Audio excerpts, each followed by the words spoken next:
পাশের বাড়ির মেয়েটারে দেখতে আইছে, তাকে পছন্দ হয়েছে শুনছি। কইতেছে জামাই নাকি মেলা টাকা রোজগার করে, মেলা টাকা রোজগার করে। আমি বললাম ওই জামাই কি করে রে, জামাই কি করে?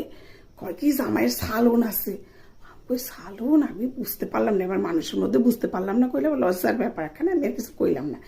পরে যখন মানুষজন গেছে আমি জিজ্ঞেস করতেছি ওই সালন কি রে, হ্যাঁ ওর এত টাকা রোজগার করে, সালনটা কি? আমি তো বুঝতে পারলাম না। কয় আরে সালন বুঝলাম না, সেলুন সেলুন যেহেন ওই যে চুল মুল কাটে হ্যারে কয় সালন। আমি হায় হায়, হ্যাঁ তো আমরা সেলুন কইতাম, এটা পরে হ্যাঁ সালন নাম হয়েছে নাকি? আগে তো তরকারি রে অনেকে সালন কইতো। ও যাই হোক বাবা, কখন যে কিসের নাম চেঞ্জ হয়ে যায় বুঝতে পারি না ভাই। পাশের বাড়ির মেয়েটারে দেখতে আইছে, তাকে পছন্দ হয়েছে শুনছি। কইতেছে জামাই নাকি মেলা টাকা রোজগার করে, মেলা টাকা রোজগার করে। আমি বললাম ওই জামাই কি করে রে, জামাই কি করে? কয় কি জামাইয়ের সালন আছে।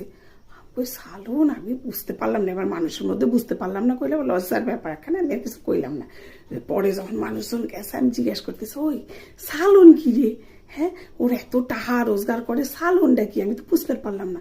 কয় আরে সালন বুঝলাম না, সেলুন সেলুন যেহেন ওই যে চুল মুল কাটে হ্যারে কয় সালন।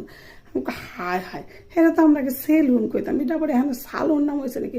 আগে তো তরকারি রে অনেকে সালন কইতো। ও যাই হোক বাবা, কখন যে কিসের নাম চেঞ্জ হয়ে যায় বুঝতে পারি না ভাই।